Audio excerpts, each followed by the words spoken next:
টাকা পয়সা রোজগারের যত পথ আছে 10টা পথের মধ্যে 9টা হচ্ছে বিজনেস। আলেমরা বিজনেস করবেন, খুব ভালো, খুব ভালো। আমরা চাকরি করতে চাই, উদ্যোক্তা হতে চাই না।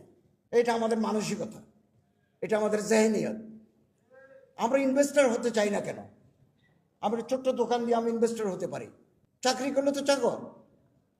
যে পর্যায়ে হোক, আলেমরা এগিয়ে আসছেন, এটা আমাদের দেশে আশার সঞ্চার করেছে। ইমামতি, ওয়াজ নসিহত, তালিম ও তাআল্লুম, এর সাথে ব্যবসা যুক্ত হতে কোনো অসুবিধা নাই, কোনো অসুবিধা নাই। যত নবী ইতিহাস আছে, কোনো না কোনো নবী জীবিকা নির্বাহের জন্য কাজ করতেন, কৃষি কাজ করতেন, ব্যবসা বাণিজ্য করতেন, লোহার কারখানা ছিল, গাছের ব্যবসা ছিল নবীদের, সাহাবায়ে কেরামদেরও আছে।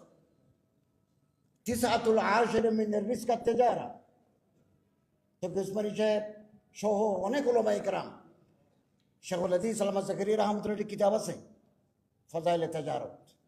ফজাইলে নামাজের কথা আমরা জানি, ফজাইলে দরুদ শরীফের কথা আমরা জানি, ফজাইলে তিজারত এত বড় কিতাব, এটা বাংলা হয়েছে, আমি ভূমিকে লিখে দিছি। টাকা পয়সা রোজগারের যত পথ আছে 10টা পথের মধ্যে 9টা হচ্ছে বিজনেস। আলেমরা বিজনেস করবেন, খুব ভালো, খুব ভালো। আমরা চাকরি করতে চাই, উদ্যোক্তা হতে চাই না। এটা আমাদের মানসিকতা, এটা আমাদের জেহেনিয়ত। আমরা ইনভেস্টর হতে চাই না কেন? আমরা ছোট্ট দোকান দিয়ে আমি ইনভেস্টর হতে পারি। চাকরি করলে তো চাকর।